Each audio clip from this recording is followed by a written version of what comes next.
Hey YouTube, Kevin Cleary here with a knife video for you, and this is going to be my full review of the WE Knives 608. Now if you like higher end stuff, if you like the kind of features you normally pay quite a bit for, you will like WE Knives because you get a lot of high-end features, you get a great level of quality, fit and finish, action, all of that stuff. But they come in, you know, a good $100, $150 cheaper than a lot of their competition. The only company that's doing sort of higher end stuff that's kind of beating them right now in terms of price is Kaiser, but Kaiser isn't going nearly to the extent with the detail and the interesting designs that WE Knives is doing. So I've been, you know, really impressed. I've had 3 or 4 WE Knives in my hand now. I've been able to check them out, and this was the one that I've been most interested up till now. I do have the 601 that sort of started everything for WE Knives, and it's really good. There's no wonder that people were so drawn to this knife. It's exceptional. Look for a review coming up on this one in the not too distant future. I will bring it in again when we do comparisons in a few minutes, but this is the knife we're talking about today. By the way, while I'm telling you about this, I got this from Vlad at Blades 101. Great guy to deal with, really fast shipping. One of the fastest knives I've ever received. So he's in the States, I'm in Canada. If you're in Canada as well, you know this is a pain in the neck. You order something and sometimes the wait can be quite a long time. I think this was here in like 5 days, which is really impressive for a knife from the US. So very well done, and I've got to say, if you're gonna buy a WE knife, Blades 101 I think is the best place to go. There are a couple models he doesn't have, and so you may, if you're really set on a particular model, you may have to go elsewhere, but even if you don't see it on the website, send Vlad an email and ask about that. Also, he's got a YouTube channel, so if you want more WE knives, definitely click over to his channel. I'll put a link in the description box below, and you can check that out. And I think he's pretty well covered every model that's available out there right now, except for maybe the 611, which I specifically emailed him about, and he said he doesn't know if he's going to be stocking those or not. So anyway, that's Vlad from Blades 101. Great guy, great to do business with, and that's where this knife came from. Wanted to give him a shout out because he's got a new channel and he's doing a great job. The other shout out I wanted to do is 7Ready. 7Ready was the guy who put me onto WE Knives. He had pretty well the first review of this knife, and he did a really great job. And from his review, that kind of put WE Knives on my radar screen, and I started paying attention to them and following them on Instagram and looking at what they had at Blades 101 and stuff like that. So 7Ready Knife Reviews, good channel, lots of good content over there, so you may want to check that out as well. Now, let's get back to this knife and point out that the thing that drew me to this knife was the blade shape for sure. I really like the tanto, the way the tanto's done on this, and of course I really like the size, and the weight is really good as well, and we'll talk about that now. So size and weight on this is basically 9 inches. It's actually just a hair under 9 inches, and that's because the blade, although it's listed most places as 4 inches, is actually just a hair under 4 inches, and the handle is 5 inches. So 5 inches, 4 inches, 9 inches overall. The thickness on this is just under ½ an inch, and the weight is 5.3 ounces, and it is pretty heavily milled out. Now I'll show you that I'll zoom in later to show you the lock bar insert, and you'll be able to see the milling that's been done in there to save weight. And that's something that is common to WE Knives. They do a really good job of cutting out some of the material there to save some weight, which I really appreciate. So there you go, guys. That's my introduction. That's the size and weight on this guy. Let's go ahead and take a closer look over on the tabletop. Okay, guys, so here we are nice and close to the WE Knives 608. Let's go ahead and give you a nice close look at that blade, which is of course where we're going to start the way we always do. So this blade is a pretty big chunk of S35 VN with a tanto grind. It is a flat grind, a very high flat grind. You've got this nice big fuller at the top and some nice stone washing. And I like the way the stone washing is done on here because it still allows you to see the angles change, which really adds sort of a dynamic look to this knife. Now the only drawback I will say, if you're in certain environments, this blade looks pretty, what would you say, pretty scary, a little over the top in terms of, you know, looking a little murdery. But I know I'm borrowing a term from Nick Shabazz there. I think it looks really attractive. And if people know that you're into knives, you know, most of my friends, most of my acquaintances know that I've got a knife collection, and so they're not too surprised by just about anything that I pull out of my pocket. If you're in a public space, yeah, you may want to think about how this knife may be perceived. But in terms of, you know, I really like the look of it, and I think a lot of people would. In terms of performance, that's the nice thing about this blade. So S35VN, great steel, good edge retention, good corrosion resistance. And the way they've done this with the swept back, a little more swept back tanto there, and the recurve, really, really well done. Now there is a drop point version that, and the blade on the drop point, I'm going to pull another knife in. This I'm going to use for comparison later, but the drop point version really reminds me of the 0200 blade. It is a little bigger and of course better steel with S35VN, but if you're not into the tanto, there is a drop point available and also a black coated, DLC coated blade. So my experience cutting with this has been very good. Now I like recurve blades. I like the fact that I can get something I'm cutting right kind of in here and get a lot of cutting power behind what I'm doing. The other nice thing about this is if you're cutting on a flat surface, I'm not going to put a sharpened knife on my hand, but you can imagine you have a lot of ability to cut with this fairly long secondary edge. Okay, so in terms of utility, even though this blade looks very sort of artistic and different and interesting, it actually is very, very functional, which you know, that's a hard balance to strike. Sometimes knives go too far toward, you know, the look and lose some functionality. This one definitely not. It's very, very functional, very useful blade. Let's see, moving on to lockup and deployment. This is on ball bearings, ceramic ball bearings, so it's very, very smooth. Stainless steel lock bar insert. I'll zoom in so you can see that. There you go. And it also serves as an over travel stop. I'm trying to catch the light there, but you can see the lock bar insert right there at the tip of my thumbnail. All right. And notice while we're here, the milling inside of that handle. So see how they have removed material, and that really saves a lot of weight. They could have saved a little more weight by going with standoffs rather than a full backspacer, but I think the design of the knife would have lost something. Anyway, we're still talking about lockup and deployment.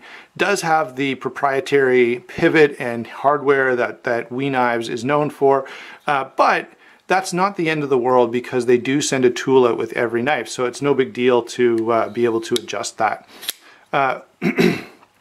In terms of detent, I mentioned this before in the overview or first impressions, the detent is not quite as strong as I'd like, which means it doesn't deploy with maybe as much snap as I would like to see, but it does deploy reliably. So ultimately the measure of good or bad detent is related to, does the knife flip open when I try to flip it open? And this one definitely does. You know, you're never going to have a failure with it. And I guess the trade-off you get for that slightly softer detent is that you can deploy the knife either with your thumb or even with a spidey flick by using the finger groove. So that's pretty cool, and I definitely like that ability. That gives you a little more, what would you say, some other options for deploying the knife, especially if you're in a situation where maybe you want to be a little more discreet about it. That can be a helpful thing. So lockup and deployment, very good, very solid. I will say this is a knife that I did have to Loctite the pivot, and so it is rather important that they give you that piece of hardware that allows you to adjust those screws. I did have to take the pivot out on this one, put some Loctite on, and now it's been very good ever since that. But just so you kind of know that it is necessary to be able to adjust that pivot screw. Let's move on to the handle, and of course there's a lot of cool stuff going on here on the handle. You have those really nice milling lines in there, black parkerized coating. I love the way they've cut this line out, and it kind of matches the fuller in the blade. And then of course you've got the blue anodized titanium. There are a number of different options on this, so whatever color combination you want, kind of check it out. There's a bunch of these shown on, you know, Blade HQ and Knife Center and other places, so you can kind of look through a bunch and find the color you like. Now, it may or may not be available at the time, but if you just give it a chance or give it a little time, you can get what you're looking for. The other thing you can do is email Vlad directly and he'll set aside a particular pattern or whatever that you're looking for. That is, if he knows what he's getting and can do that for you. But yeah, if you're really interested in a particular combination here, go ahead and send him an email. The other thing, now I'll confirm this with him and put it in the comments below, but I think now he has extra hardware. So for some of these, they stopped doing the extra hardware with every knife, but you may be able to email Vlad and get hardware in a different color. For example, I think this would look great with the blue hardware to match the blue anodized titanium there. And so I may think about sending him an email and switching that hardware out. Anyway, let's keep going with what we're talking about here. You can see there's the lock bar side, and it is a nicely cut out lock bar. I like the way that it's sort of, I don't know, it's not a very noticeable lock bar, so the relief cut is on the inside. By the way, it's a fairly thick relief cut, which you guys know I like. I hate when knife companies take just so much material out of there that there's hardly, it feels like it's paper thin amount of metal left, and there I am depending on that to keep my knife locked, so I don't like that. Also, the clip is really well done. The milling lines that are left here are continued onto the clip. You've got the little Wee Knives symbol there. And this clip goes in and out of pocket really nicely. Now let's finally get to ergonomics. And I will say, just as you take this knife in hand, it feels really, really good. The grooved lines give you a good amount of traction, as well as the jimping on the thumb ramp and the backspacer here. Sorry about that, I'm going to blow some dust off. You can also see that they've included or incorporated the lanyard hole into the backspacer there, which is a nice touch, so that looking at the knife this way, you don't really see that backspacer, or I mean, you don't really see that lanyard space standing out super bad and looking like it's, I don't know, taking away from the design in any way, which I do appreciate. Now, I will say this is more a matter of personal preference. I really don't feel I need the 3 finger choils there. The knife is comfortable and it doesn't, you know, it doesn't create a hot spot or anything, but I could see if someone had fingers that were really, really big or really, really small. You know, if your hand was very small and you wanted to get all 3 fingers, say up here, that may not work well. It kind of forces you to separate those fingers. Now, it works fine for me, but I could see how for certain hand sizes, maybe wouldn't be the best. And that's, you know, as I say, there's nothing wrong with it. It doesn't affect the function of the knife in any way. Sort of like the softer detent. The knife functions, and so really it's just a subjective matter, a personal preference of mine. You may think the 3 finger choils are awesome, and certainly I still bought the knife, so it wasn't a deal breaker for me. It's just I would have liked to see maybe one larger cutout here rather than the 2 together. The milled clip is the last kind of point I want to bring up before we do some comparisons here.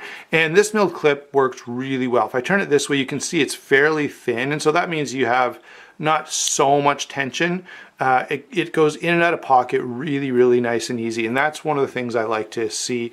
I'm not fighting and struggling with the pants I'm wearing to get that clip into my pocket or get it over the pocket sewing, even on 511s or something where it's pretty thick, has no problems. So that's sort of my overall, that's touches on all the details. Let's go ahead and get some comparisons in here. Now, obviously, the first one that probably most people want to see is with the 601. So you can see that the 601 is definitely quite a bit smaller. Not a small knife still by any means, but the 608 is just quite large. The 601 also has a few, you know, I would say the blade shape on this is not quite as utilitarian as the blade shape on that.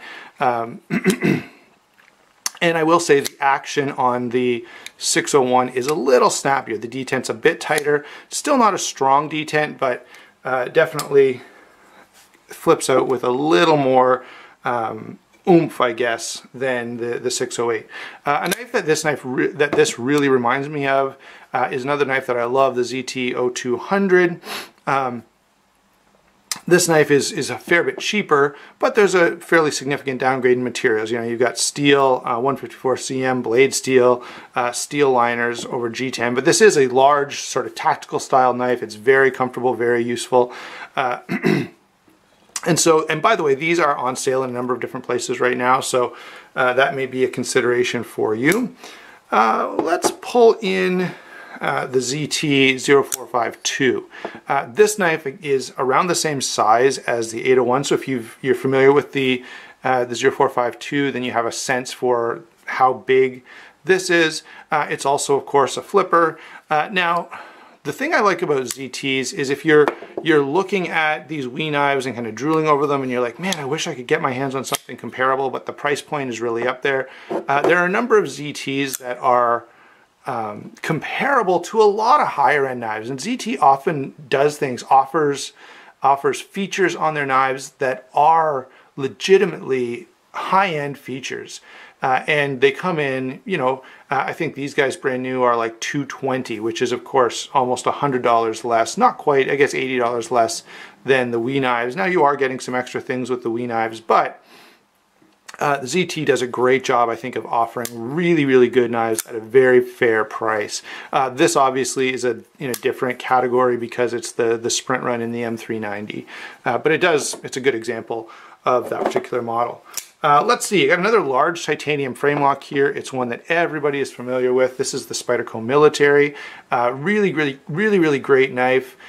Very large knife, and of course this is actually bigger than the 608, and of course probably more well known. So this should give you, you know, most people are going to be familiar with the size of the Military, and when you see the 608 is nearly the same size, that gives you a pretty good handle on how big this is. Now, one thing I will say is many people have pointed out the Military, the handle to blade ratio kind of stinks, and definitely the 608 does a better job of that, I find. Let's see, got a couple more budget-friendly offerings here. First off, if you're looking for a large flipper, the Stedman ZKC is a great knife, well put together, 440C steel, which is actually a really good steel. You know, not in the same ballpark as the Wee knife, but it does have a lot of the same features. And if you like a knife of this size with this kind of action and this large of a blade, then this may be a knife that's attractive to you. It's also, by the way, made in China, so quite a bit of similarity, or quite a bit of commonality, I guess, between these two, even though the price point is quite different. Lastly, you guys know just about every tactical knife that I bring in, I always compare it to the Recon One, just because the Recon One does a lot of things really well. So the price is good. The steel is very comparable. You know, CTSX HP, I would say is as good as S35 VN. Some people may argue it's better. Now, cold steel does there's a little soft, and that's to allow for sharpening so that it's a little easier for the end user to put an edge on their knives. Chris Reeve does a similar thing, right? His S35 VN is only 58 Rockwell hardness or so. But the Recon One is a great option if you're out there looking for a good tactical knife that's just a reasonable price and a good performer. The Recon One is a very, very good option. So overall, what are my thoughts on the 608? I find this to be a really, really well done, very high-end, high fit and finish, good materials, great in hand, highly utilitarian knife. I don't think there's much really wrong with this other than a few things that I pointed out that are more my own preferences, more so than actual issues with the knife. So yeah, do I wish it had a stiffer detent? Yeah, sure I do.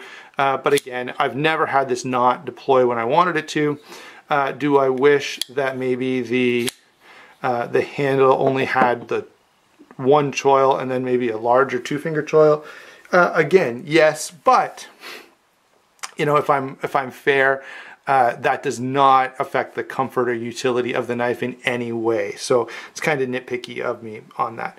So yeah, great knife. If you are into Wee knives, I've not had a bad experience with them. They seem to be really nailing it in terms of quality control and pretty interesting designs. So yeah, if you like the size of this, if you like the look of it, definitely don't hesitate to pick one of these up. There you go. That's my take on the Wee Knives 608. Hope you enjoyed the video, and we'll talk to you soon.